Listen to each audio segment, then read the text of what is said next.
Good evening, everyone, and welcome to the Town Board of the Town of Ossining special meeting and Town Hall meeting for Tuesday, March 5th, 2019. Please rise and join me for the Pledge of Allegiance.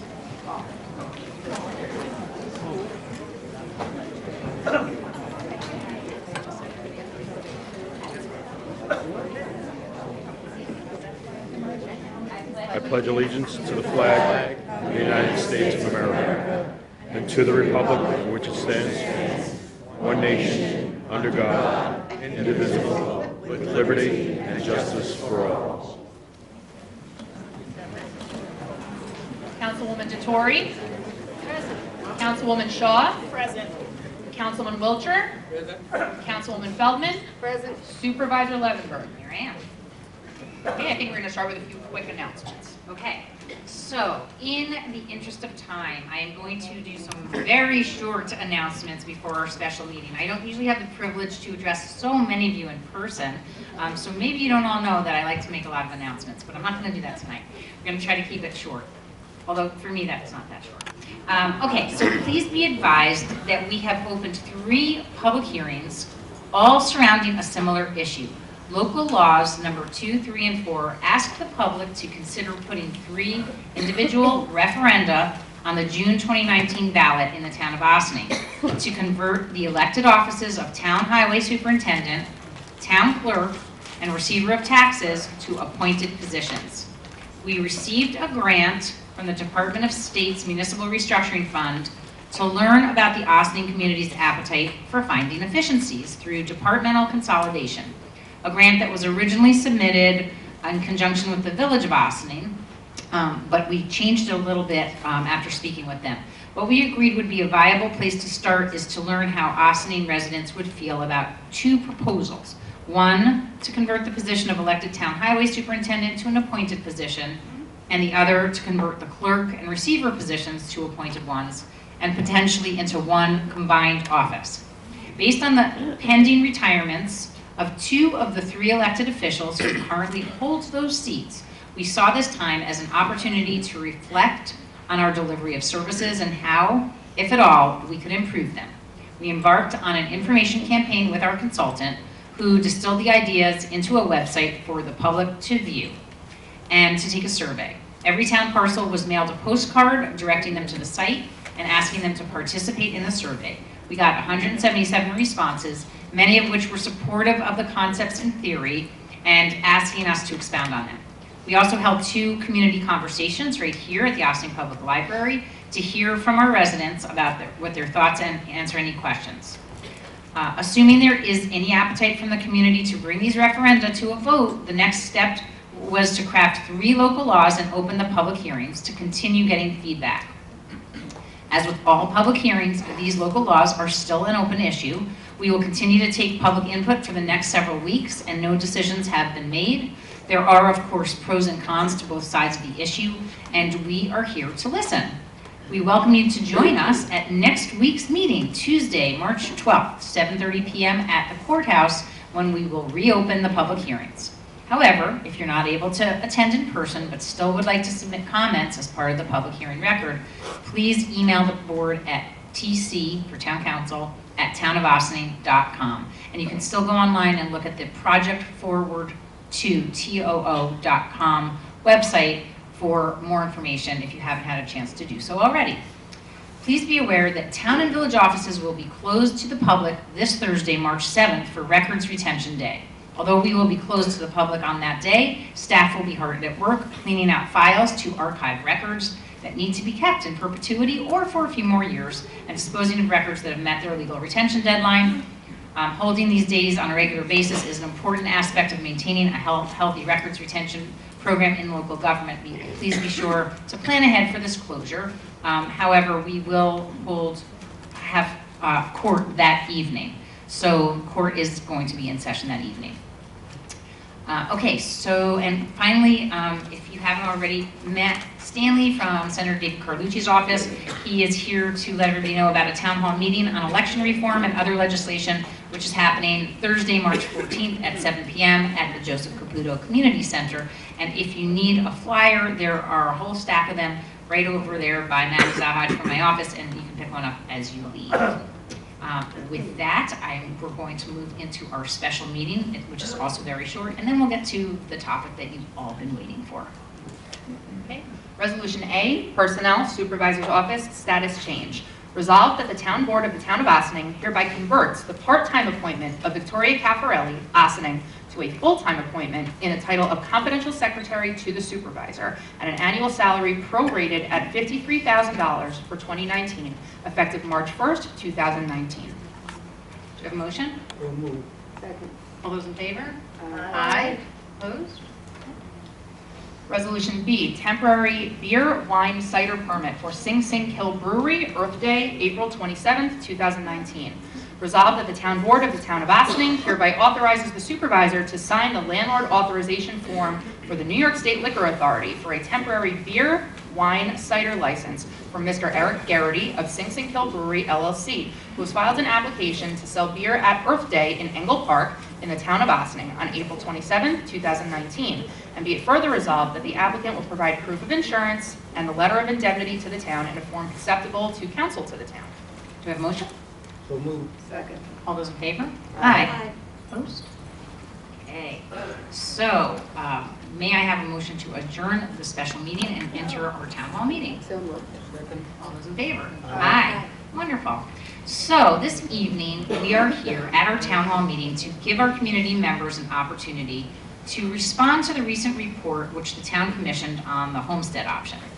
The study examined what the potential impacts could be of adopting the homestead, non-homestead methodology for valuing properties in the town of Ossining, including all of the village of Ossining, the portion of the village of Briarcliff in the town of Ossining, as well as the unincorporated portion of Ossining. After the town went through a full reassessment of properties and in 2016 adopted the first full value tax roll in the last 40 years, the board, as it was then constituted, chose not to consider the homestead option. We had reviewed a study which the CREO Center at SUNY New Paltz had conducted for the city of Kingston and had spoken to many people, and we concluded that while it might be something that looked good and equitable on paper, the long-term consequences, many of which were unintended, would have the potential for a much greater negative impact on commercial values and therefore the well-being of the entire town. We continue to receive input from various homeowners and specifically from a group of realtors in town who prepared a report, started a postcard writing campaign, and brought to our attention that there were other stories in the state that looked different from those covered in the Kingston report, specifically in communities that were more geographically and demographically similar to Ossining. As a result of the many postcards we received, and it was probably about 250, the town board chose to undertake our own study to do a deeper dive into the issue. We put out a request for proposals, and the Benjamin Center at SUNY New Paltz responded. They were the only ones. They are the renamed CREO Center that conducted the Kingston study as well, so they are very familiar with the issue. On February 26th, 2019, they came to a town work session to present their findings to the town board. Prior to that, we made their study public and posted it on our town website. Just by a show of hands, how many in this room have read the study? That's pretty good. Okay, nobody back there. And how many of you have also taken a look at the video on YouTube from the work session? Okay. Also good. Not as good. Okay, still good. And then finally, how many of you have done neither? Read the study or seen the presentation? All right, solid.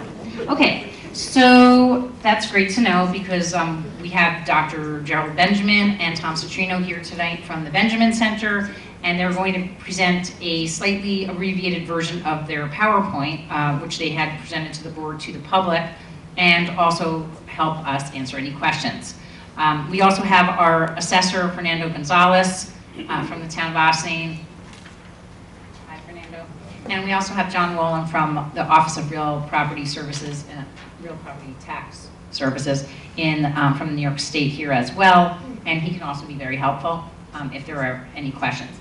And Dr. Benjamin and Tom Citrino, if you guys could just raise your hands and I'll have you come up in a second.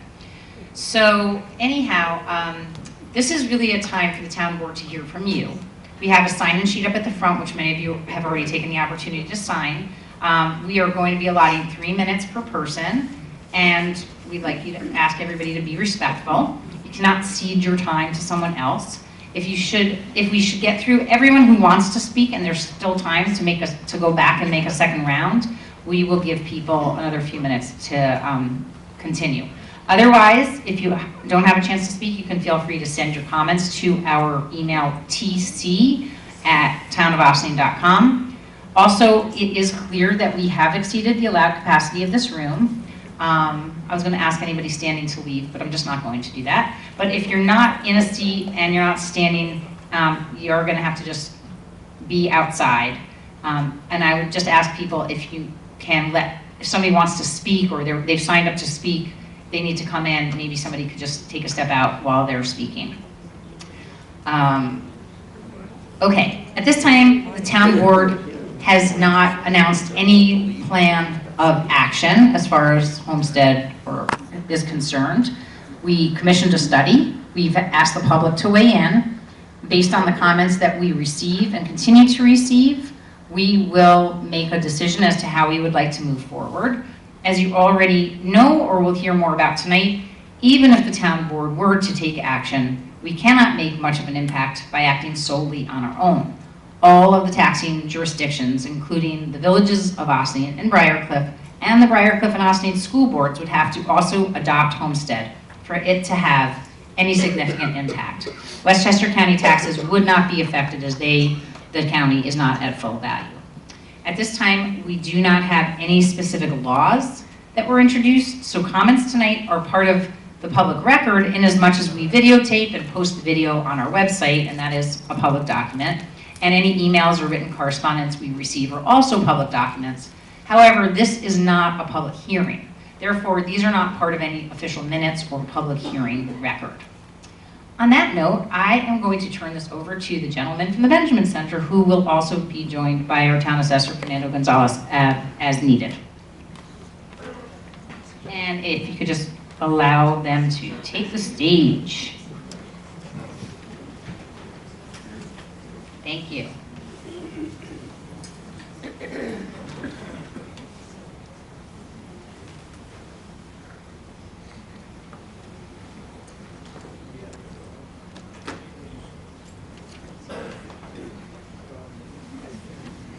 That's the microphone. Good. That's not on. He needs that one. He needs to use this one? Yes.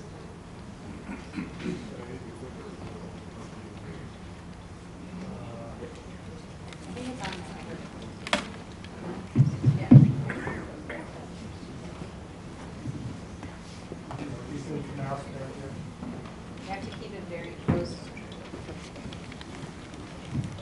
Good evening, ladies and gentlemen. My name is Gerald Benjamin. I'm from the Benjamin Center at SUNY New Paltz. Can you hear me? Yes. We're very pleased to have been asked to do this study, and I'm here tonight to indicate what we found. Sorry, Gary. It's right here. I'll take care of it. You keep it off.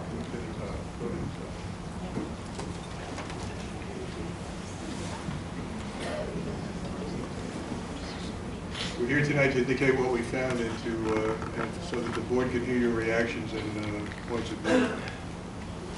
I want to first say at the outset that we tried to meet with a range of people in the community and in sister communities that have the homestead, non-homestead tax system, and we tried also to meet with places that failed to adopt it after consideration of it in this county and adjacent counties.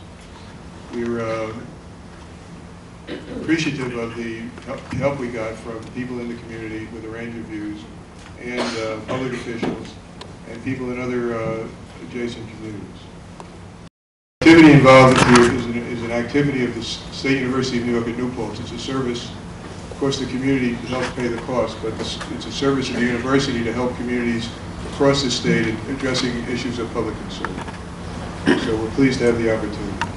I'm going to explain as simply as possible. I've been urged by the board to simplify this as simply as possible while still keeping it accurate, which is a challenge. We're going to try to explain the issues, the alternative arguments, and what we found regarding the arguments. And my colleague Tom Citrino, who is also my student, by the way, in ancient time, my colleague Tom Citrino is going to talk about the policy alternatives. So I start with the challenge of the problem. A single-family home with market, we took this data from the average communities, the average properties in the community that were similarly situated in the village of Ossining, the town of Ossining, and the Ossining School District. So these are not equivalent values, but average values for these classes. The market value for a single-family home valued at $348,000 and assessed at $348,000 had a property liability of $14,681 in the most recent tax year. A condominium with a market value only $20,000 less had an assessed value of $211,000 and property tax liability of $8,057. So there's a very substantial difference, a 45% difference. That's the issue in the community. That properties of similar value have very different tax liabilities. The arguments in favor of adopting the homestead and non-homestead tax practice are the arguments in favor. You can see that I wasn't a theater arts major. The arguments in favor are equity, fairness, the ad valorem principle, which means taxation on the basis of value, translated from Latin, that the practice can be phased in so it would not be burdensome, particularly burdensome in the first year and incrementally burdensome, that it provides a disincentive for gaming the tax system, which we see happening in Ossining and other communities, that is, places legally condominiums, but in fact are not conventionally condominiums, taking that tax status to reduce their tax burden. And the negative economic impact has been exaggerated. That's the Trump development here in Ossining.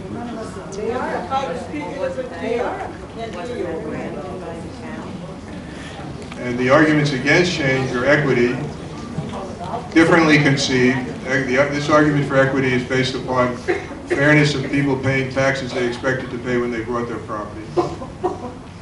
Those people argue that they have limited demand on many services, that the affordability of their homes is at issue, that the property tax would the property value would decline if the tax levy level increased, that this tax practice, homestead, non-homestead, is unpredictable for business and volatile, and that as a practical matter, if you make the change, it's an irreversible practice. If you don't like it, it's very hard to change it. So these were the arguments we were confronted with and we tried to address in the study.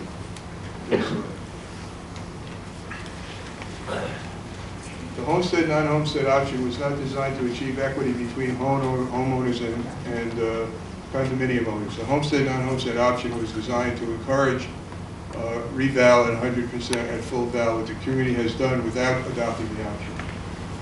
The tax advantage earlier provided condominium owners was conspicuously left in place when the state's policy was changed. Condominium advantage was created by New York State to make ownership of properties affordable to middle-class families. And so, these two policies were adopted at different times with the expected interaction, consequence of their interaction not expected. Next slide. No municipality in New York has adopted the homestead, non-homestead option a year or more after its initial adoption of full value assessment. So no community in New York State that we can identify has done this for tax equity purposes alone. Next slide. What is homestead, non-homestead? Condos are assessed in a way that gives them a tax break. We could detail this, but we're not going to do that unless asked. What is with homestead, non-homestead? Condos are assessed in the same manner as single-family homes, removing their tax break. So essentially, we changed the full value assessment if we for all properties if we went with homestead, non-homestead. Next slide. Jerry, keep that microphone right. Okay. Thank you. As pointed out by the town supervisor, if the town adopts homestead, non-homestead, it affects only town taxes. Other governments must act following to to adopt homestead, non-homestead, to affect their taxes. Most significantly, the school districts must act to affect their taxes, which are the heaviest part of the property tax burden. We interviewed school district officials and they expressed no interest in changing the way they levy taxes within the school district.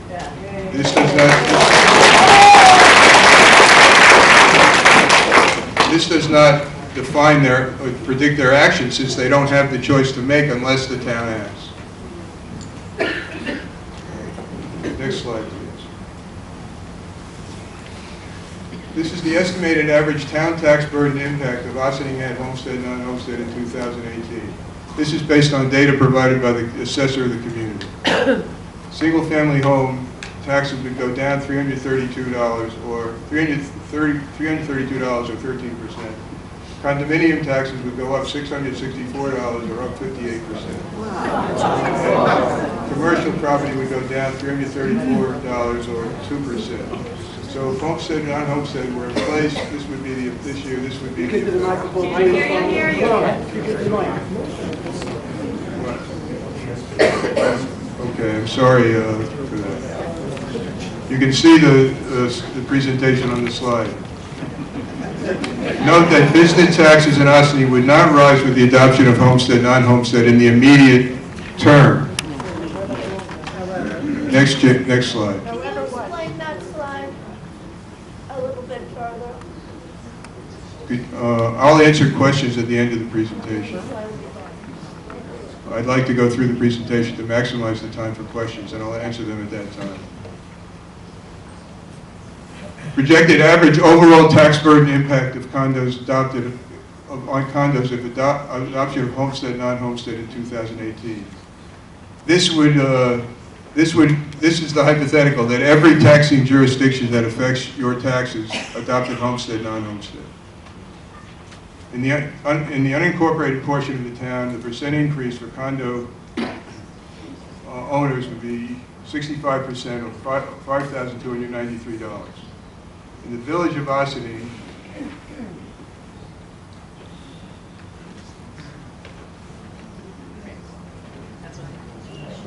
taxes, condo owners would pay $4,470 more, 55%.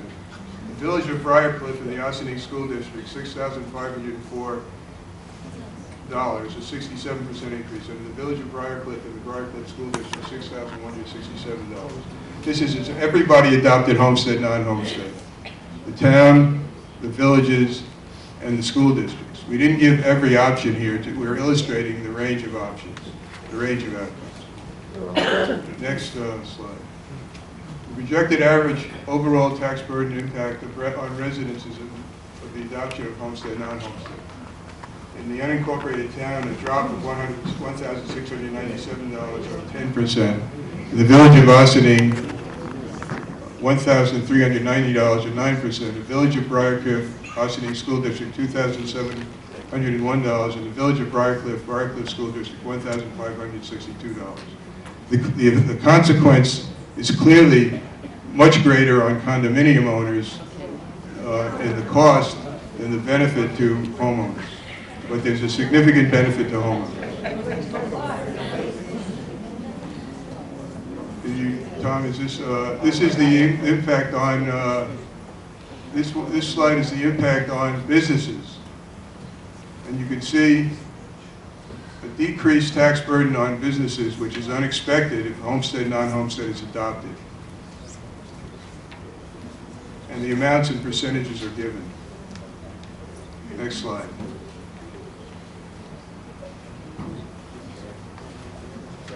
Yes. We looked at jurisdictions like Ossining at the direction of the board and in accord with our contract. We found five relatively similar jurisdictions that did not adopt homestead, non-homestead. But three of them had few condominiums, so we're not comparable. We found three jurisdictions that adopted homestead, non-homestead. So what we're trying to do is identify comparable jurisdictions and see what they did and the consequences. These are the comparisons we made to select the jurisdictions. We looked at the percent residential, the percent condo, the per capita income and the median household income of the communities. Looking for comparables so that we could make the analysis. Next slide. Where homestead and non-homestead has been adopted, businesses are consistently taxed at higher rates, but this would not immediately be the case in Ossining. The ratios you see are the ratio between the homestead, non-homestead tax rate and the tax rate on homes in the homestead, non-homestead system, and the tax rate on businesses in the homestead, non-homestead case. So in this case, in Clarkstown, 1.47, the tax rate on businesses is 1.47 times the tax rate on homes, and so on. The general message is that businesses pay more under this system generally, but not in Ossining in the immediate sense. Next slide. The non-homestead, what if there was a major one-time reduction in Ossining's commercial tax base? The board asked us, what if a big taxpayer closed down in the community, what would happen? The non-homestead share of the pie would remain the same. Essentially, this system divides the obligation into two parts, the non-homestead part and the homestead part. They both each have to meet an obligation, a percentage of the tax obligation every year.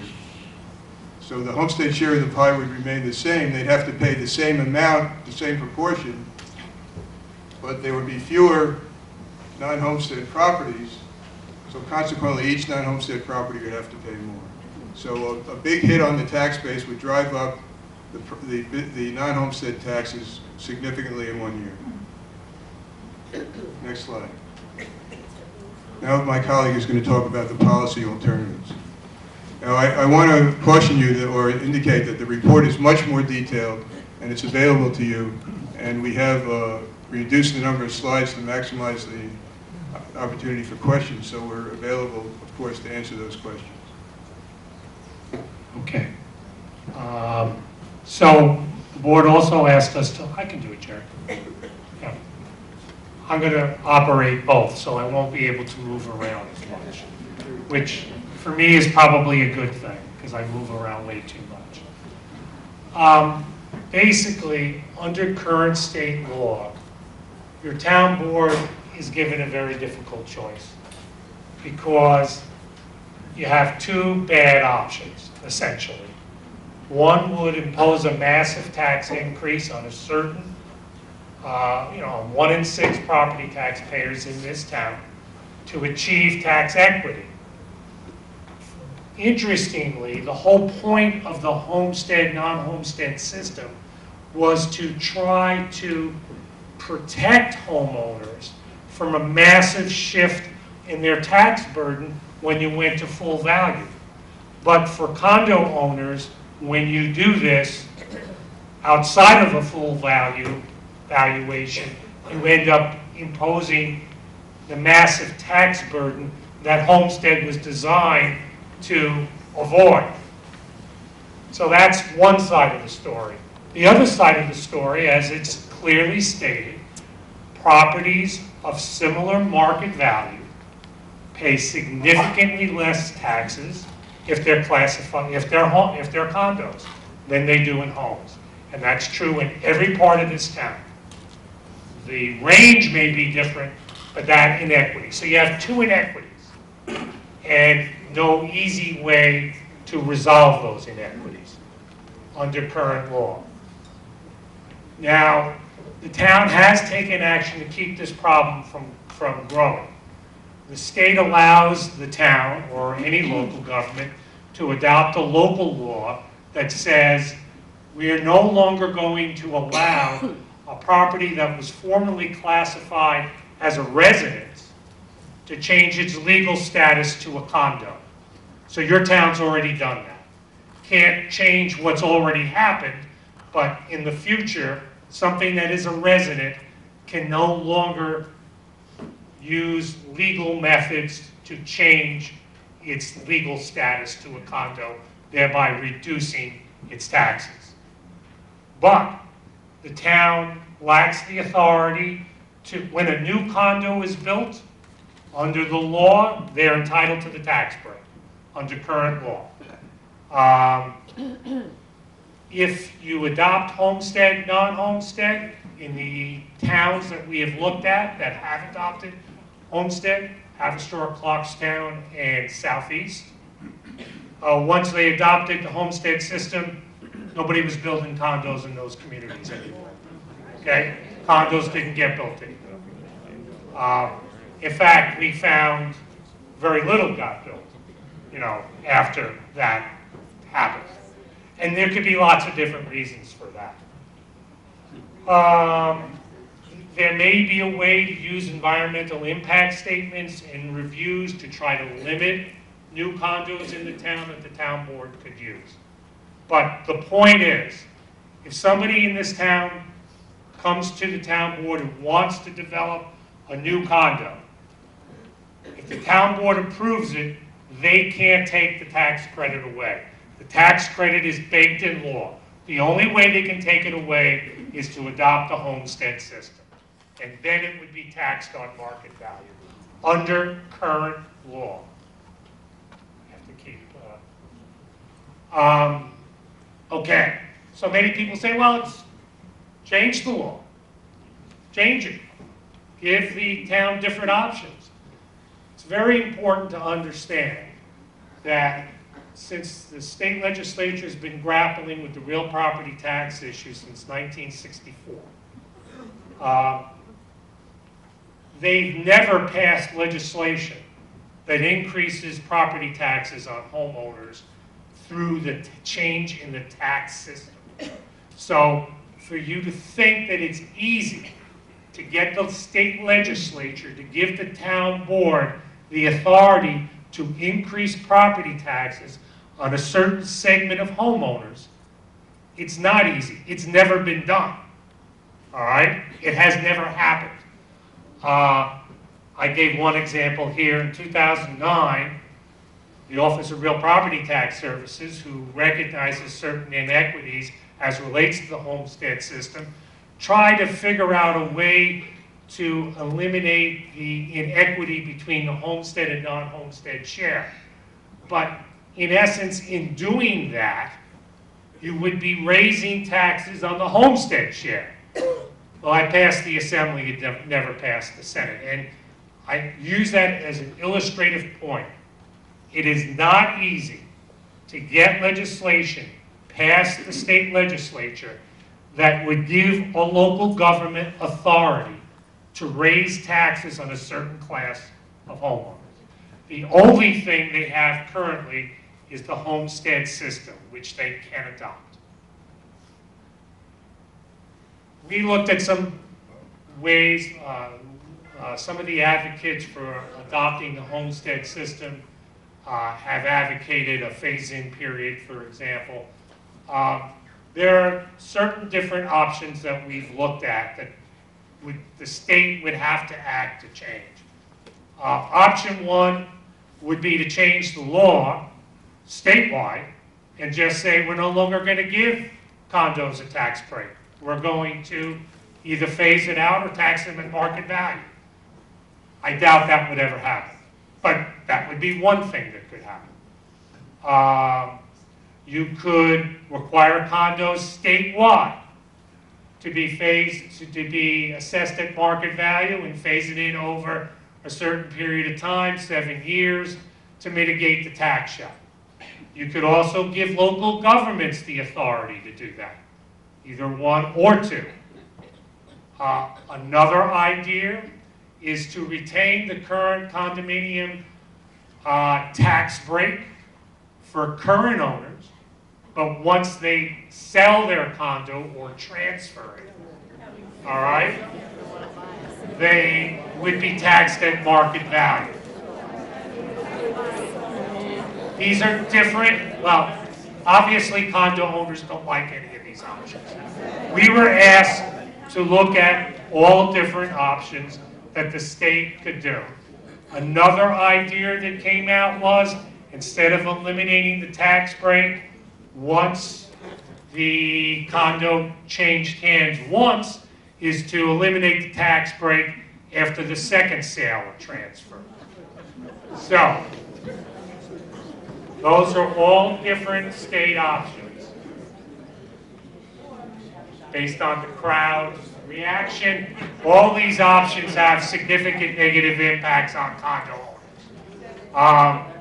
They all basically increase their taxes either over a period of time or have an impact on the market value of their homes. The last option has the least immediate tax implication because, yes, you could say that's going to decrease your market value, but your market value might also go up over that time period. So it might, you know, well, hold on, guys, please. I'm talking about options, all right? Get a I'm chance just to going get to your interrupt things. for 1 second. I really would appreciate it if you guys could not be the rowdy rabble crowd. We all know how you feel. We really do. We're going to hear from you all. We know what you're thinking. This was a study. There's no reason to laugh. I don't understand why anybody would have to laugh. You can listen and please be respectful. Can you turn on the light on that you just hit by the door, please? Somebody turn the light off. Thank you. Okay. So, those three options. Another option, remember why the legislature in 1964, actually we left that slide out, why did they adopt the condo tax break in the first place? They adopted to create affordable housing for middle-class people. Well, that's still an issue today. That's an issue today as much as it was in the 1960s. The whole issue of affordable housing is a big problem, particularly downstate. So when we did this presentation to the town board, a couple of people said, well, if affordable housing is the issue and you want to have middle-class housing, then why don't you limit the tax break to those people that are middle class? Why don't you tie it to some sort of income level? For instance, I'll just give an example. Those of you that have incomes of over $500,000 no longer get a STAR benefit, all right? The legislature no longer gives STAR benefits to people having incomes of over $500,000. So you could conceivably do the same thing for the condo tax break. Remember, these are all different options. This obviously has the least impact on condo owners, and it takes away the issue about affordability. Generally, people with incomes of $500,000 a year are considered to be more than middle income. And just to clarify that, we're still talking about state policy. That's correct. All these things, the town board has no authority to adopt any of these options under current law. All of it, even if it was going to be a local option, the state legislature would have to give them that option.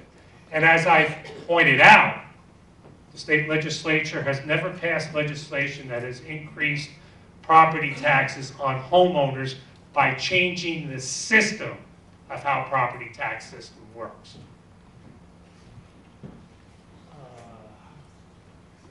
So, our conclusions of as researchers, not as, based on the facts that we see, which have nothing to do with what public opinion is, right? I mean, that's not what the town board gauges public opinion. They didn't hire us to do that. But based on the facts, we don't think that the town should adopt homestead, non-homestead under current law, because we don't believe there's an equitable way to get to the tax equity that people want to achieve. There's no equitable way to achieve that. So our recommendation to the board is, absent state policy changes, we don't think adoption of homestead is a good way to get to the equity issue. We gave other ways that we thought might be better. None of you liked them. At least the condo owners didn't like them. Me personally, I like the idea of tying the tax break to income because that gets to the affordability issue. But that's just me. I don't even know if Dr. Benjamin agrees with me. So even researchers can have different points of view. So now we can have questions. Okay, now, I know that we have a lot of people who want to make statements. Before we get to the statements, by a show of hands only, not yelling out, how many people have just specific questions based on this presentation? 1. Okay, Helen Arbrium, 2, 3, 4. Okay, I see 4 people, 5. Can those 5 people? Okay. There's somebody back here too, Dan. Okay, if you can keep your questions short, those 7 people who have questions, and come to the microphone in the middle, then we're going to just do those questions first, and then we will go into everybody's statements, okay? Please just, if you can be very direct, this is not a time for you to make your statements. Okay, so I'm going to start by saying blah, blah, blah, blah, blah, and I'm Helen Young, and I have a really simple, possibly stupid question to ask. The word tax breaks was used several times in reference to the tax structure for condominiums. Is the word tax break in the law, in the state law for condominiums? Is that the terminology? No, the state law provides that condominiums be taxed on a portion of the value of the building they are in as if the building had been a rental property. The Okay. effect is to reduce the taxes substantially on condominium owners. We describe that as a tax break. We think that's an accurate description.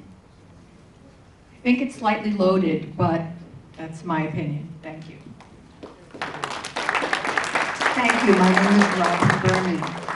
My question is the term market value. You say that a house has a market value of $348K and the condo with the market value of $348K, and then you compare the taxes and say there isn't equity there. My question is, the market value of the condo, the tax of the market value of the condo makes it different from the tax. The taxes are accounted for in the market value of the house. So the house market value is lower because the taxes are higher. I used to be a homeowner, and I've been a condo owner for 15 years, and I'm able to afford the condo because of the market, because of the tax. So my question is, I question the term market value. I don't think, or assessed the market value. The market value isn't the same. The market value is determined by the assessor, whose obligation under the law in this community is to assess at full value. So that's what market value means. Okay, I misunderstood the term. Well, I'd like to know. You just state your name. My name is Veronica Mendel. Thanks. I'd like to know what has the board or your study taken into consideration. A home is different than a condo. I hear my neighbors. I do not live in a single home. I have a very different. The question is what have you taken into consideration? We have a very different lifestyle. We don't have the benefits of home, even though you're exactly comparing them. So I would like to know what thoughts did you have when we have very different lifestyles? We're studying the taxes and the tax obligation on properties based on the way those properties are valued in the community. The valuation, as the previous speaker said, the valuation of the properties in the market is determined by an enormous range of differences among properties, as any realtor would tell you or any assessor would tell you. So if you live in a detached property, it's part of the market determines the relative value of that property compared to a property that's not an attached property.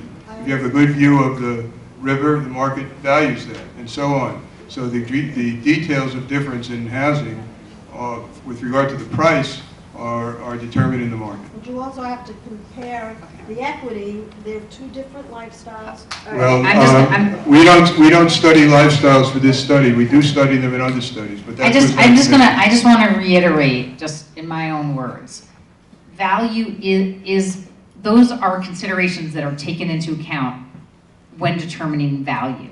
So however much something would sell for, how much you pay in your condo fees, if you have a view, if you don't have a view, if you have a basement, if you don't have a basement, if you have property that's yours or if you don't, those are considerations that are taken into account as part of the the market value. Early on in the slides, part of what was mentioned was how much resources or how much services condos use from the city. And is there any provision, if we were to make this change, that I would still have the same level of services that I have now? For example, my area in front of my house, the road was shoveled and my driveway was shoveled by 8 o'clock yesterday morning.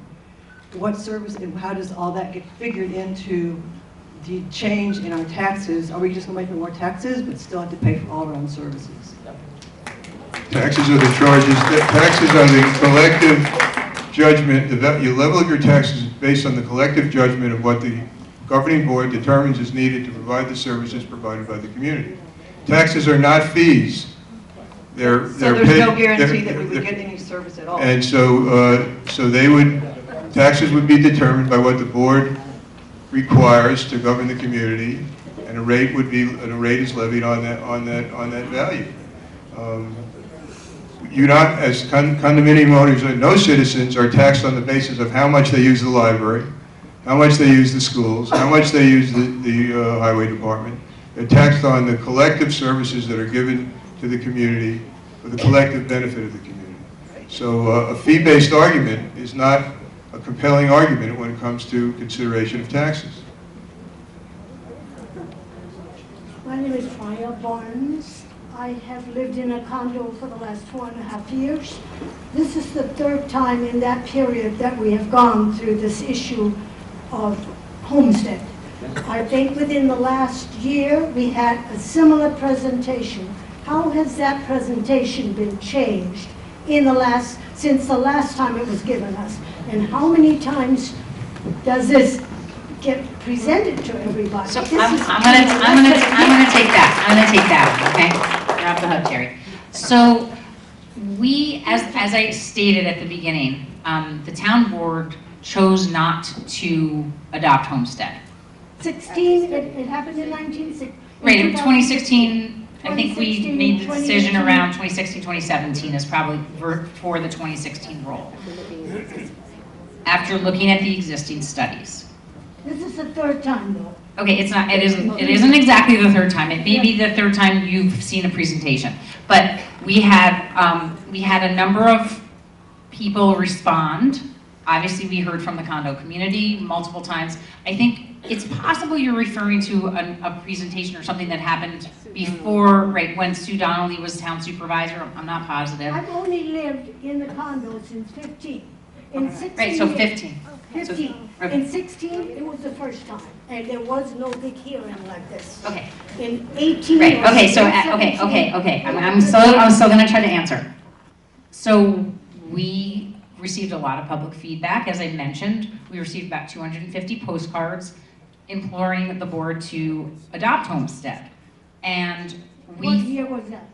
2017, I think, probably 2017, and we collectively decided, based on some of the input that we received, that people felt that the study that we were referring to, from which we had sort of made our decision based on the particular study that looked at Kingston, that we would take a deeper dive. We would look at communities that were more similar to Ossining, downstate communities, not slightly more upstate communities, maybe not a city, more towns and villages that looked more similar. That is what we have done. We have done a little bit deeper dive to look at other communities. So in other words, this presentation has just been upgraded, because I know it's the same people that presented it. This is a shortened version. This is a PowerPoint presentation. There's a, say it again? Same people, same speakers. The study that you were looking at, that you're talking about, that we did a couple of years ago, that they presented to us was one that they had done on the town of Kingston, about the town of Kingston. Okay. It was pointed out to us that Kingston is not the same as our community. Okay. And after listening to input, we did a study on Ossining. This is the results of study on Ossining done So by the this is same just an people. expansion. This is a different study on our community as opposed to one on the Kingston community, done by the same experts. I'm just wondering, will we have this as an answer? Okay, so let me get to your that other part of the question. So the state law says that if you revalue, then you have an opportunity to adopt homestead. Every year that we bring our roll to 100% of value, which we have done for the last 3 years, is another opportunity. So this board or another board that comes after this board, if the values are still kept up and we're essentially doing a revaluation, that town board would have an opportunity to adopt homestead. That doesn't necessarily mean that we're going to talk about it every year, not this board, I'm going to say, but it does mean that another board could decide to take it on. So there's, as far as I understand, there's no way that we as a board, even if we decided not to adopt homestead, not to address it, that we could guarantee or hamstring any future boards. So we may be back in 2020. You may be back, and there's no guarantee that couldn't be, and that's true across New York State. When any town goes to full value, they have an opportunity to consider it. As you heard from the report, only communities who have just gone through the whole reappraisal process have chosen to adopt homestead at that time. We did not do that. We said we'd take a deeper dive and look a little more closely at Ossining specific and the communities surrounding us and how it's impacted those communities and how it could impact Ossining. And that is where we are today, and now we're just gathering additional community feedback. So I'm going to go on to the next question now, okay? Next question, thank you. Hi, my name is Noel Duguay. You mentioned that much depends on what happens in Albany. And I think in your report, you mentioned that a number of commissions have been looking into the taxation issue, including, I believe, some members being from the Westchester, I think, area. Could you just maybe summarize what's going on there, and if you have any idea of what the agenda is this year? To reiterate what Tom said, the town board has no authority to take the actions we suggested the state might consider. The matter of taxation is a state matter, and local governments can do only what the state allows them to do. Currently, there's a major study in New York City on the equity of taxation. New York City has a 4-class system, which is specially specified in law and is similar to a system in Nassau County. This study, if it will result in litigation. If the litigation upturns the New York City tax system, then the question of tax law will be brought wide open for the state. And at that point, options might be considered. That will be contingent on a litigation undertaken in New York City that's being backed by people who own non-residential single-family homes and feel they're overtaxed relative to people who own single-family homes in the city. The outcome of that litigation is not easily predictable. But the fact is that the property tax issue will only rise to the attention of the state if there's a crisis in a major jurisdiction created by the courts, in our opinion. So we described, at the end of our report, we described the potential for opening up the issue that would make state options more likely to occur. I think that's what you're referring to. Next question. Rob Milstein here at Town of Ossining. My question actually might have been stolen by that other gentleman, so I'm just going to make sure we got the same answer. So my question is about the recommendation you have up there, which is to basically let the state decide, maybe index it to income. So my question then is, based on your interactions with other town boards, other legislators at the either local or state level, again, what is the likelihood that the state will take this up in the near future to legislate on that? Was that the answer to that question, or? Well, the answer, to clarify our point, the town board is presented with two possible negative outcomes. A negative outcome for 1/6 of the people who pay property taxes, or a negative outcome for 5/6 of the people who pay property taxes. That's the alternative.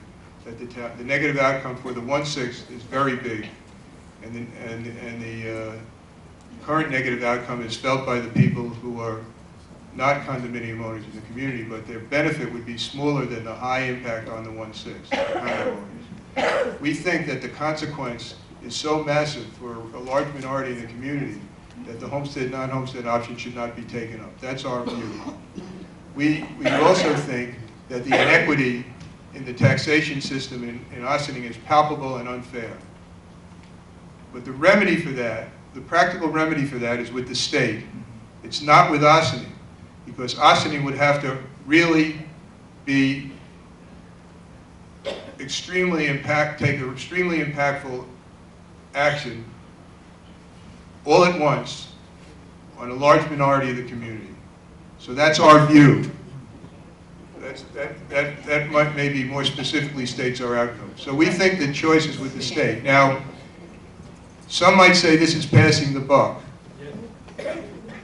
but I don't think it is, given the relative impacts in the community. Jerry, I think the question was just, is there any possibility the state would actually act on something like? Well, as I indicated, as Tom pointed out, the state doesn't like to change property tax law in ways that are negatively impact some people. The state has created this problem and has created the tax dodge that has been publicized in the Syracuse press, Syracuse city newspapers, and has been felt here in Ossining by the Trump development and so on. There's a scam going on, quite frankly, in the designation of places as condominiums to get the tax break and for no other reason. So the state will open the issue only under duress, in our judgment. Now, I've been studying this subject for a long time, and Tom was on the staff of the state legislature for 20 years. So it's our judgment. So then where will the duress come from? Litigation that challenges the system now, that has some prospect of success, that will rise from New York City, conflict in New York City.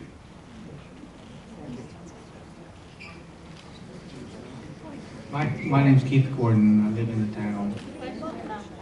My question is, you explained the impacts and the relationships between condo owners and single-family homeowners, but you made references to the impacts on commercial properties, but no explanation, for example, why in other towns that have adopted homestead, commercial taxes went up, but you say it would not happen right away in Ossining. But, you know, that kind of glaring disparity begs some kind of explanation.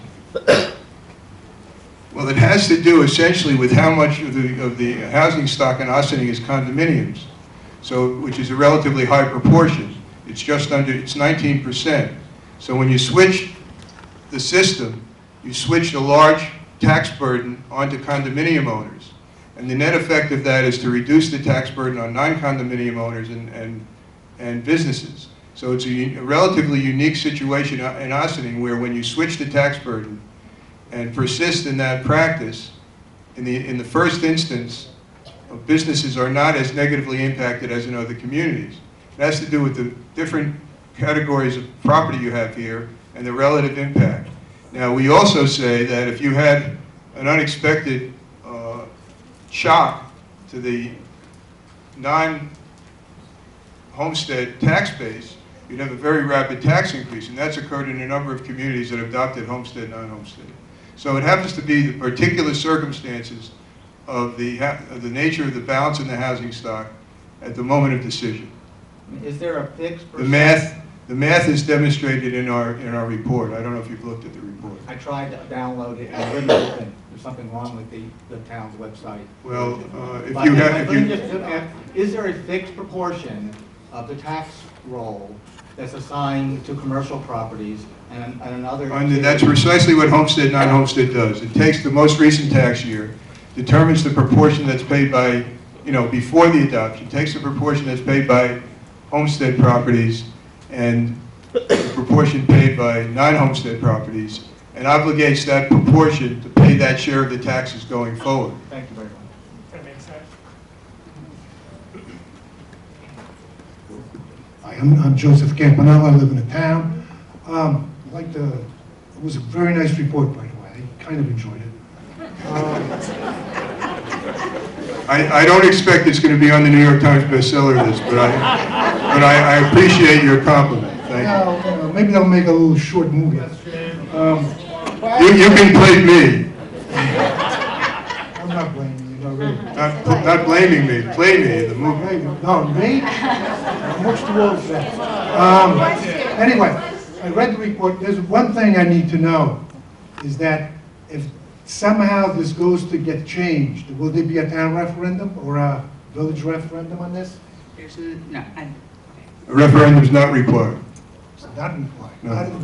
The other 4 places, I think Carmel, they didn't do a referendum. I don't believe so. The things that mandatory referenda and referendum on petition are allowed for are specified in the town law. And I think I recall that referendum is not required. The other thing is that One question. Yeah. Did you have another question? Because we really want to get into other people's statements. It's okay, it's fine. Okay, thanks. Okay, so now we're going to start reading from the list, and if you could just come down when your name is called. And we're going to limit you to 3 minutes. Please be respectful. Okay, I'm going to read 4 names at a time, so if you can start making your way down to the front. Jerry Gershner, Wayne Edwards, Tony Rouzo, and Shelley Rouzo.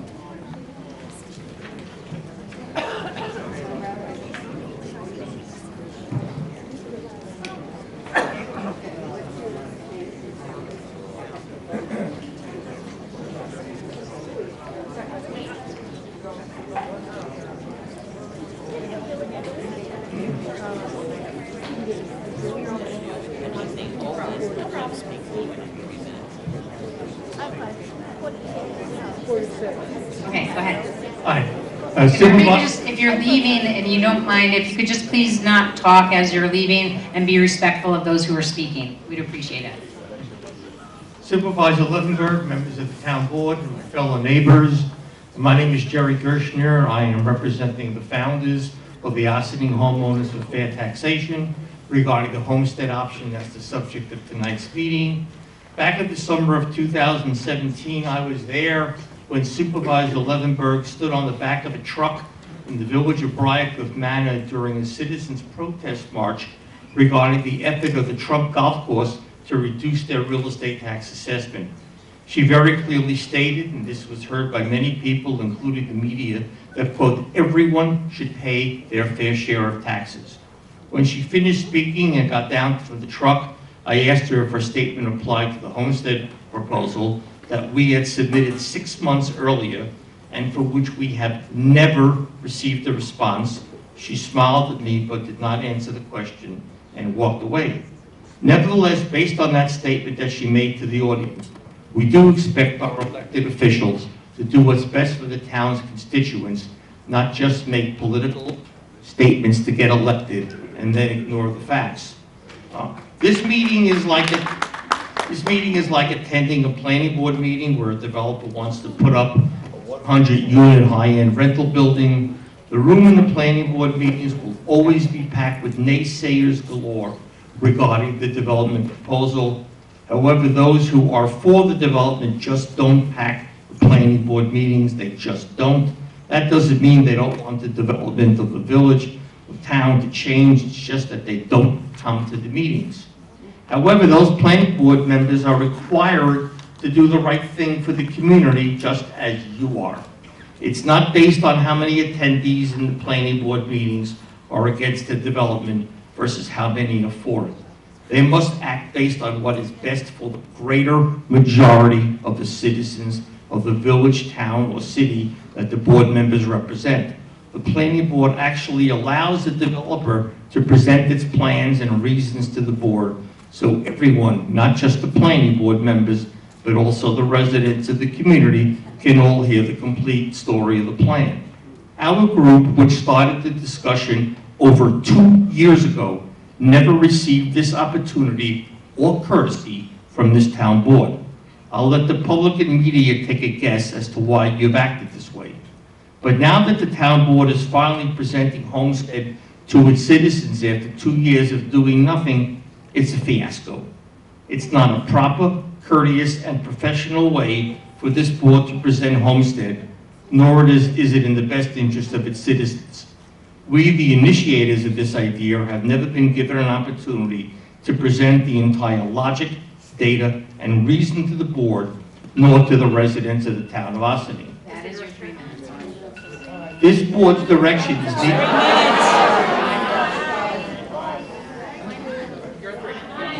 All right. Okay, thank Thank you. you. Bye. We have your statement in writing. We appreciate that. And as I said, if there are not a lot of statements, then we will have a chance to recirculate. And you can just mark where you left off. Good evening, supervisor, members of the board. My name is Wayne Edwards. I'm a recent citizen of the town of Ossining. I moved here in November. If I would have known this, I probably would not have bought a unit in Scarborough Glen. One of the reasons I am doing it is my daughter, my grandson, and my son-in-law moved to Briarcliff Manor, and we wanted to be close to them, so I decided to move from one high-tax county in this high-tax state of Nassau County and come here. I think that the study itself failed to take into account the assumed risk of living in a condominium. Sure, the taxes are lower, but if the street collapses, if the drainage system goes, if the retaining wall blows out, it's the people or residents of the condominium association who have to go deep into their pocket.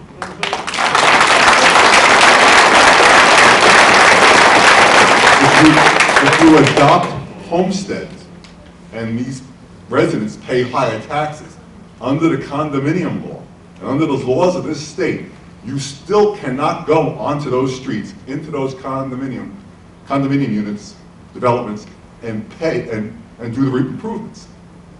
You can't do it. So we're going to pay higher taxes. We still don't get the services. There was no snow truck coming down into my community after the snow.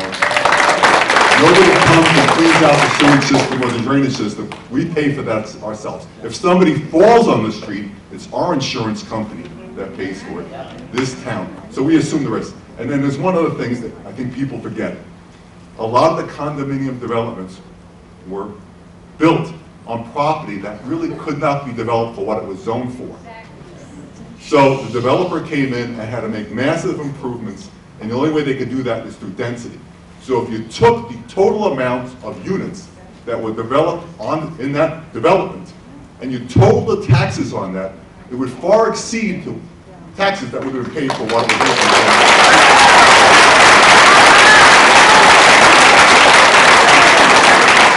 I guess my 3 minutes is coming up. 30 seconds. I got 3 seconds? Well, thank you very much.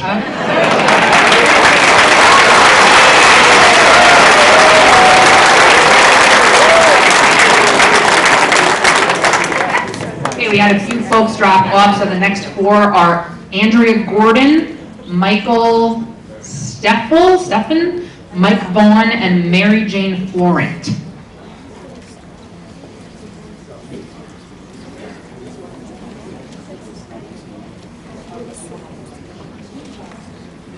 Hi, I'm Andrea Gordon. I live in the Briarcliff Woods condo. I wasn't at the last board meeting, but I did watch it on YouTube today.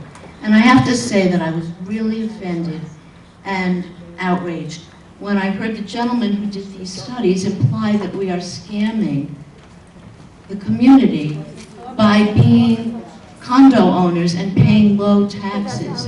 And that it sounded like option 3, which he also seemed to feel was the best option, had to do with us selling our property and getting a loss.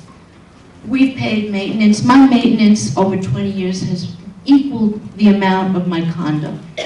And yet, if I sell it, when the taxes are raised, if they are, I won't get anything. I'll get less, way less. Way less than private owners who are building equity all the time, even though most of us in condos have put a lot of work into it and maintained it with maintenance and with upgrades.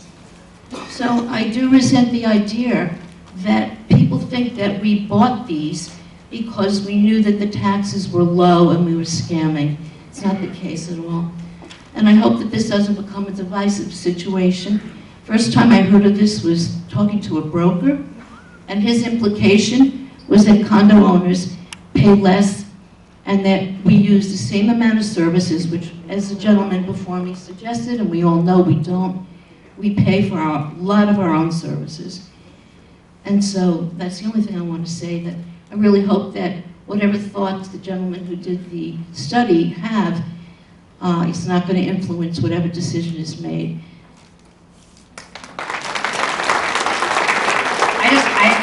I would like to just clarify, because I think that the what you inferred might be different from what was said and or implied, which was that when people are building condominiums, they're taking advantage because they're calling something that would otherwise be qualified.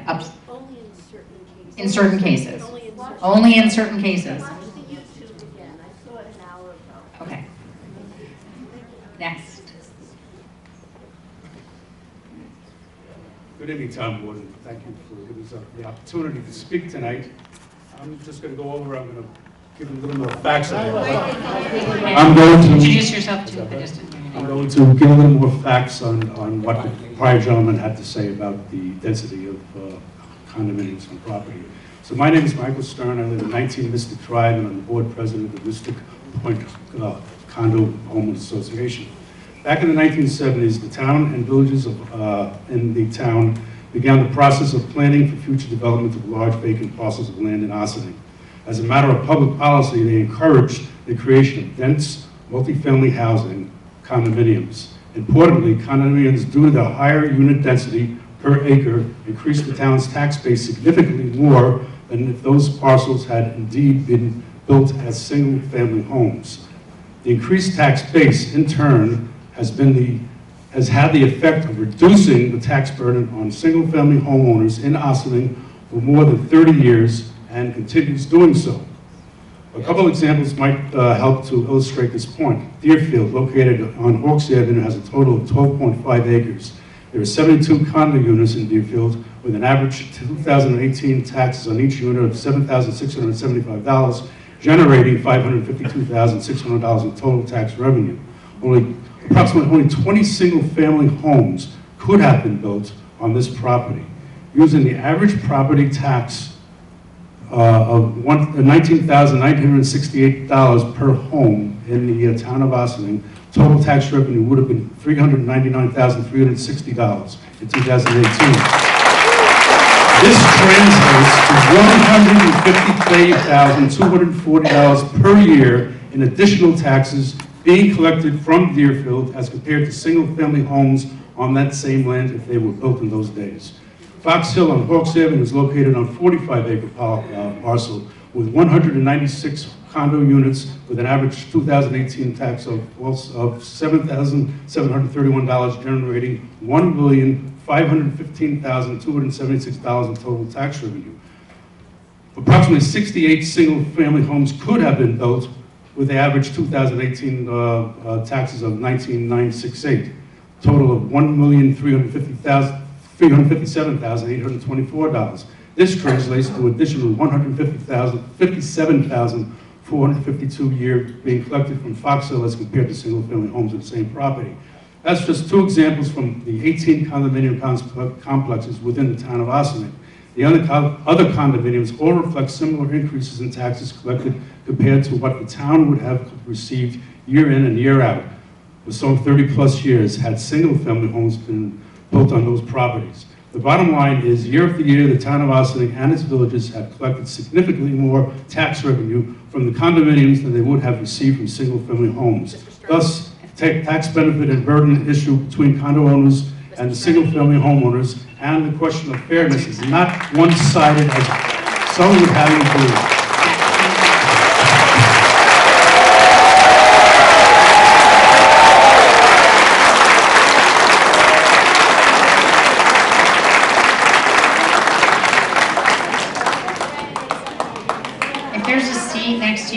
available, could you just raise your hand so anybody standing can have a seat? Anybody wants to sit down? Okay, hi.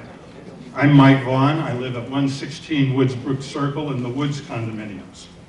First, let me say there's no question that there are problems with the current property tax system. No dispute there. I am not going to take my time tonight to defend the fairness of the status quo. You've heard me talk about that before.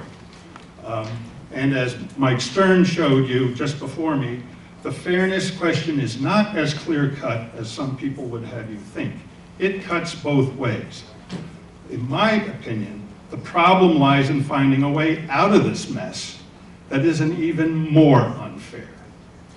The homestead is not that way. Homestead has a lot of issues, and the report talked about them. I think a major issue that should be of great concern to you is the devastating impact Homestead would have on the economic well-being of the condo owners. The Benjamin report speaks to this, and the gentleman talked about it tonight, but I think it warrants a little amplification. The report cites a couple of sources that lead them to conclude that Homestead would cause a loss of market value of at least $50,000 for an average condo, and possibly as much as $120,000. This in addition to the $6,000 plus increase in their taxes. Now, people have suggested that it could be mitigated with the impact with a multi-year phase-in. That may lessen the shock in year one, but it won't make it go away. It just prolongs the agony of year after year of incremental tax increases. And importantly, it also won't solve the problem of loss of market value. Any reputable real estate agent would be obliged to advise their prospective buyer of the looming tax burden, which means the value of the condo would drop immediately in anticipation of the tax burden coming downstream. And contrary to what was speculated in the report, you cannot expect the condo owner to receive her lost equity through market appreciation. As of today, for example, the median price of condos in Ossining still has not recovered from losses sustained 10 years ago. Yes, the current situation has issues, but as the Benjamin study clearly stated in their report, all things considered, the homestead option is not the answer. They conclude that unless the state first takes mitigating action, homestead should not be adopted, and I'm quoting here, because of, quote, serious, immediate, and long-term financial costs upon about a quarter of the town's homeowners. In the meeting on February 19th, Professor Benjamin himself said if he were in your shoes, he could not adopt homestead here in Ossining. Mr. Vaughn? Ossining's a bad idea.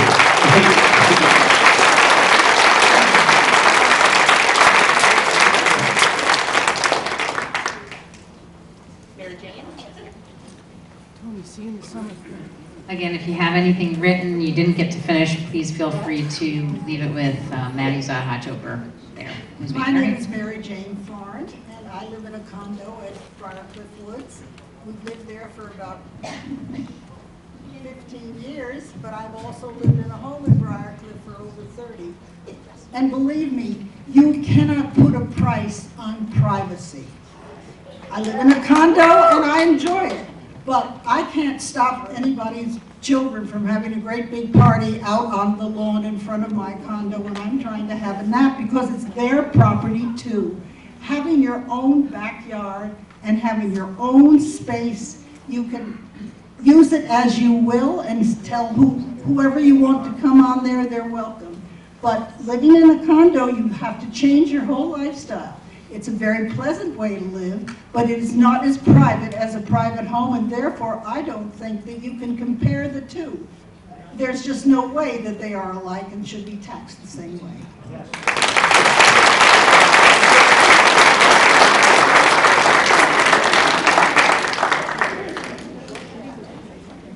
Okay, the next four are Mary Miller, Noel Duguay, Joe Cronin, and Ames Nelson.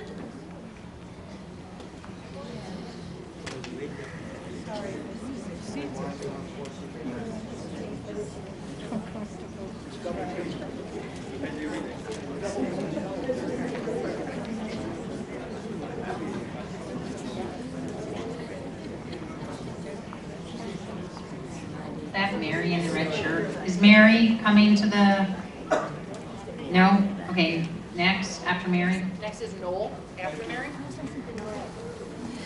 Noel, I'm so sorry. Hi, I'm Noel Duguay, and I'm not in the majority tonight, I think. I live in Rosecliff. My name is Noel Duguay, and as I was starting, I don't think I'm in the majority tonight. I live in Rosecliff. Now, if you talk about unfair, we basically, as they say, walk like a duck, walk like a duck. In other words, we are like a condo, but tax-wise, we are paying as residential, as if we were standalone houses. And I think it's probably the most unfair tax treatment I've seen tonight. Not making it a particular case, I mean, we started our meeting by pledging fairness for all. And either way you look at the system, it seems to me that it is not fair. The question is, how do you solve the situation, by minimizing the damage? But looking at some numbers, whether you look at the village of Briarcliff, the town of Ossining, the village of Ossining, the participation of condos is anywhere between 25, the weight of the condos is roughly 1/3 to half their weight tax-wise. In other words, condos may represent, let's say, 18% of the units in Briarcliff, and yet they pay roughly 6% of the taxes. In other towns, it's 16%, 8%. So I don't believe that the system is really a fair one, and I think it should be corrected. Now, up to now, the residential homeowners who outnumber condo homeowners 3-to-1 haven't really participated in this debate. I don't believe there are more than 3 or 4 tonight. But one day they will. When? Nobody knows. But I think it would be very wise for all authorities and the condo owners included to think that at some point things may change. And it might be very wise to try to anticipate that change than to have it done when really passions are, much more elevated than they are today. Today, you condo owners fill the whole auditorium. Nobody really disagrees with you, and nobody dares. One day that may change, and you will be outnumbered. And I think it would be much wiser if we all could find a solution before this happens. No, I think there are a number of solutions. But to just say that there is an injustice for one side that should not be corrected because then it would be painful for the other side is really not responsible. Did you know what your taxes were when you bought your PD? Just that we were told one thing, you were told something else. I didn't buy it. Okay, we're not going to have a back and forth now. Thank you very much if you're done, Mr. Duguay. You are, right? Okay, thank you. Okay, next. Joe Cronin? Joe Cronin. Are you here, Joe? He's on his way. Okay.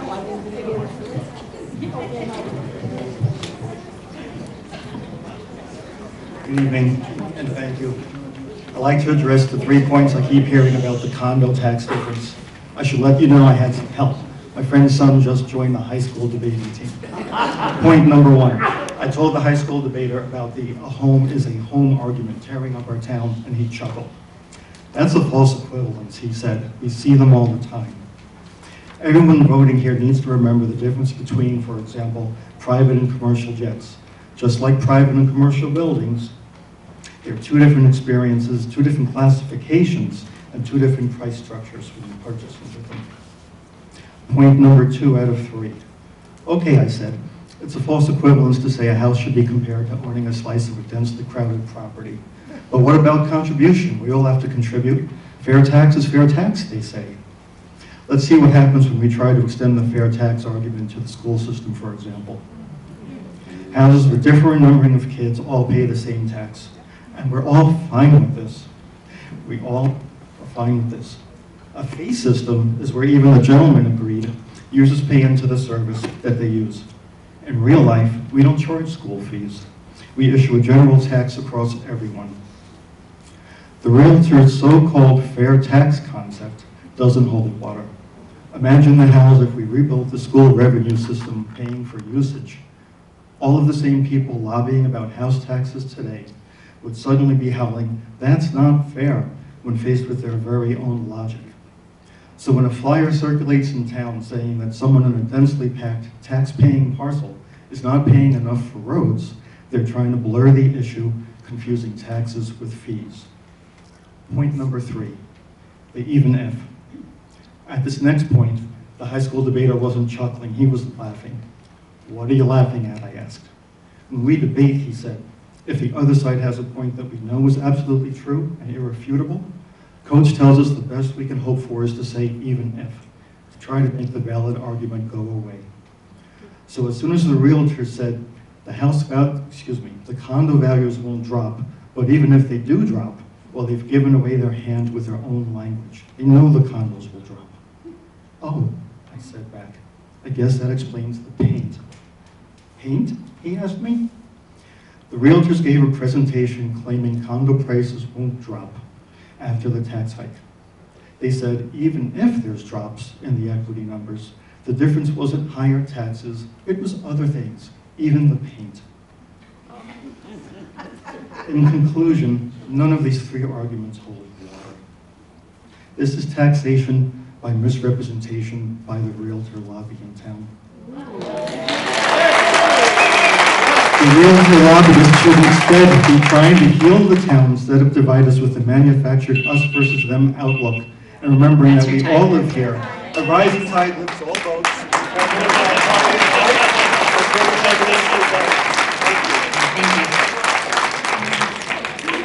Ames Nelson? I'm going to pass. Okay. I was going to make comments about the... If you want to make comments, you have to come up and speak into the microphone. If you're passing, you're passing. Can't do both. I'm going to make comments about the density of condos contributing, making a net positive contribution to the tax base in the town. I believe the gentleman over there that cited the examples of Bluefield and Fox Hill has done that excellently. Thank you. Okay, our last 4 speakers are Paul Mazzilli, Robert Meskin, Luis Lord, and Matthew Reed. Paul Mazzilli is passing, so next. I'm embarrassed how homeowners are treated here. Is the next person here who is after Paul? If so, can you raise your hand so I know you're coming up? Oh, okay, Yeah, I'm here. sorry, me too. Okay, Robert is here. Robert is here. Thank you. Okay, hi, Robert. Sure. Come on up. Sure, Rob Milstein. I'll be pretty quick, and I'm probably in the minority opinion as well here as a homeowner. The reality, thank you again for the report, thank you for the board commission, the report. The report is very clear. You have, it's lesser of 2 evils. There's definitely inequity on the homeowner's side. There's no question about that. You can spin it, you can cut it any way you say, you're not getting the services. There's definitely inequity there. And the condo owners have fair points also.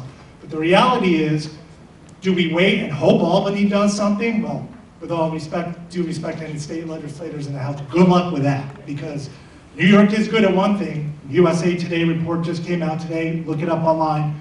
#1 tax burden in the country, New York, once again. So we either wait and hope Albany does something and it works its way through the court, or you don't. So I'm going to give the board, I don't know if this is even a legal option, I'm going to try to give you something that might be a compromise, which nowadays you don't hear much on.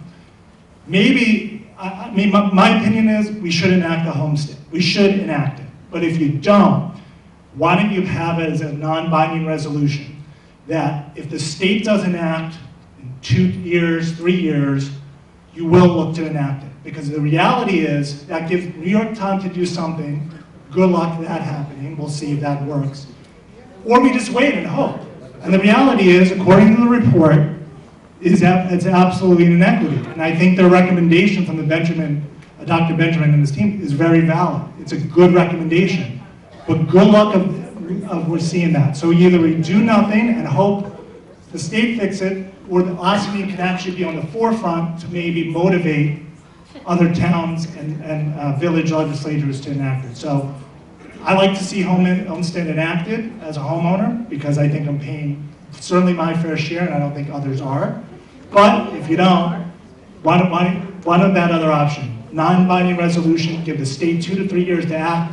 If they don't, we enact it, and then then we can reverse it. Sure, you absolutely can. They said it was hard to do, but they versatily taught. I don't think anybody So they did say that it's just hard to reverse. It's not ideal, but at least we're actually doing something. Thank you very much. Thank you. Thanks for your comment. Okay. Next. Respect, please. Respect. I asked. I'd like to commend the board on making a decision in the past for what's best for the entire community. And I think the only reason you're being forced to go through this again, and we're being forced to go through it again, is because of a few people trying to stir things up. And I think what you need to do is, and I want to say, well, there's 2 points. Okay, first of all, you've got a few real estate agents kind of doing some rabble-rousing and trying to stir up individual homeowners. The homeowners knew what they were buying, they knew what their taxes were going to be. And so for them to suddenly now say, oh, we want you to change it, that's not logical. The condo owners knew what they were buying and they knew what their taxes were going to be. And it's not right to suddenly say, well, we're going to flip the coin on you. So if the homeowners are that upset, why aren't they showing up? They knew what they were buying into. Second point I'd like to make, though, is more that the board's concern is for an entire community, not one group of people over another. And there were shockwaves that will kind of ripple out if condo owners suddenly have to pay enormous increases in their taxes. Property values will go down, condos will not sell. The people who are in the condos suddenly are going to have much less disposable income to be spending in the community, and it's going to hurt merchants in the community, and it's going to be an overall effect on a town that is trying to build up its downtown and its base of businesses. The other thing is, you still have to look ahead and see what might happen, because there was that whole ratio explained last time. Some of the things explained last time were not explained this time. So you need to look at the overall impact of what will happen to business owners if one business suddenly goes down or whatever, because the percentage is going to stay the same. So again, my point is, the decision has to be made for the good of an entire community. And this is a community that is pulling itself up. Do you want to pull it down? And finally, homeowners, you knew what you were buying into. And that's my point. Thank you.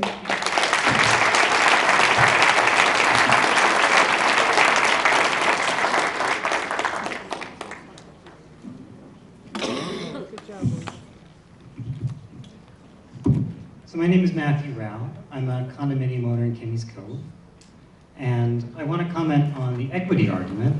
And I want to say, on its face, I'm sympathetic to the argument that two properties that are valued at the same amount should have different liabilities. But I want to note that the price of every home is a direct function of its own tax liability. So a condo valued at $300,000 is only valued that way because its taxes are X dollars a year. The same single-family house that's $300,000 is valued that way because its taxes are Y dollars per year. The taxes are inputs that inform and are baked into the purchase price. And that should be understood by everyone involved when they buy a home. If you were to go back and change the system and give that $300,000 condo and $300,000 house the same tax bill, they wouldn't be $300,000 properties. One would have sold for less, and one would have sold for more. As such, you can't compare the two as equal. The current tax system is fair because it already took your tax burden into account when the market, based on your tax bill, set the price for your home or your condo. And to change that system now, however, gradually, would be undercutting the market and everyone who bought into it under those rules.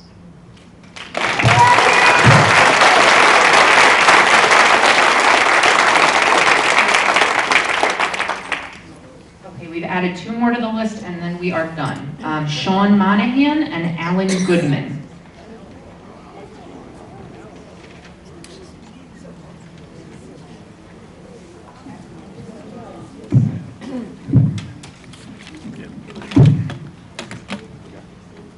Hello, my name is Sean Monahan. Back in September, my wife and I, we bought a condo in the Fox Hill community. And I grew up in Croton, but my grandfather was born and raised here in Ossining, son of Italian immigrants, and he was fortunate enough back then, even without a college education, when he was in his 20s, he could get married and buy a house. Fortunately for those of us who are under 40 now, that's often not an option. Between our student loans, other debts, cost of living, depressed incomes from having graduated college during the Great Recession, it's a struggle now for people our age to buy a home. Fortunately, by having a condo, by having the lower taxes, it allowed us to make our first home for us, our 16-month-old son, and we have a daughter on the way coming this summer. So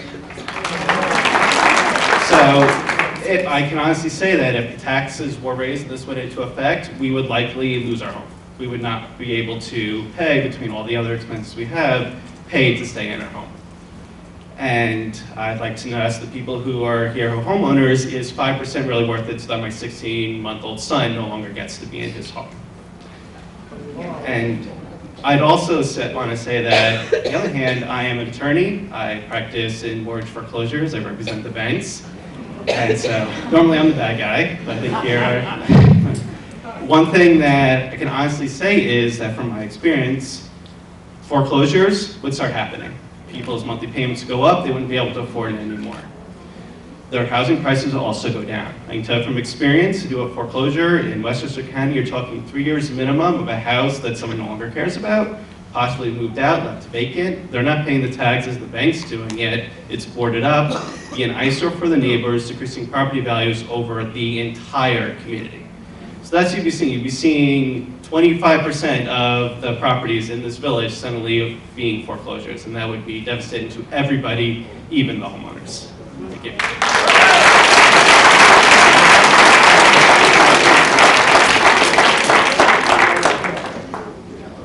Good evening. My name is Alan Goodman. My wife and I have been a resident of Ossining for 40 years. After our two sons graduated with honors from Ossining, we wanted to stay here, and we found a way to do that was through the condominiums. So my question has to do with, well, if you do vote to do the homestead, I think it's a foregone conclusion that our values will go down. So maybe in year one you think the books will show that added revenue comes more from the condominiums. So my question is to the assessor who has gone unscathed tonight.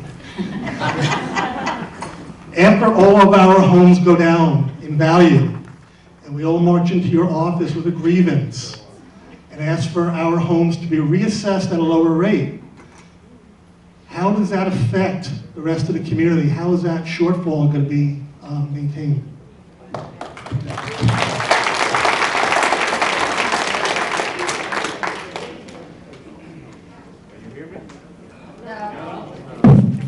There you go. Thank you. Excellent question. Basically, of course, This is Fernando Gonzalez, the assessor for the town of Ossining. For those of you that don't know me, I'm the assessor, the new assessor in Ossining. I've only been here for about 7 years now. But basically,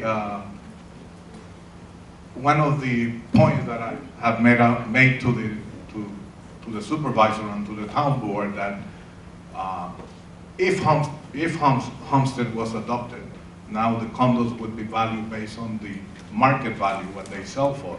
Then each individual condo owners would be able to file a grievance, be heard by the Board of Assessment Review, and if they're not satisfied, they can go on and file a small claim. So of course the workload in my office will duplicate, I would say. But yes, my job as the assessor is to maintain values at 100% of market. Every year we do analysis and we adjust those neighborhoods whose market went down, stayed the same, or went up. If the market indicated that because of a change in the valuation methodology of condos, the values were to go down, and it would most likely go down because, of course, higher taxes would command a lower price. Of course, the assessment, the values will be adjusted. And that decrease in total taxable value will now be shared amongst everybody in the town, whether it's commercial, residential, or for condo. I hope that answers your question. You did it under 3 minutes. I think it answers, but I just want to clarify that I think the homeowners who think their taxes are going to go down initially will have to pick up that slack down the road in year 2, 3, 4 when the condos go down in value. Absolutely, yes. You know, one important fact that you know, the crux of the issue is if the condo valuation methodology was to change to the market value, that would mean an increase in taxable of assessed value of about $327 million. Now, when you have a new business or entity moving into the town to build a small Amazon or a power plant, for example, and you have an increase in taxable assessed value of that magnitude, that would bring everybody's rates down. So that is basically the impact of changing the valuation methodology of the condos from the current income approach as if they were rental properties to the market value what you could sell it for.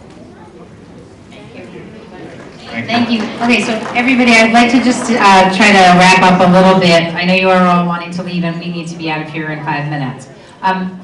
What I want to just say is that I want to thank everybody for your input, and I was very happy to see how many people actually did dive in and read the report.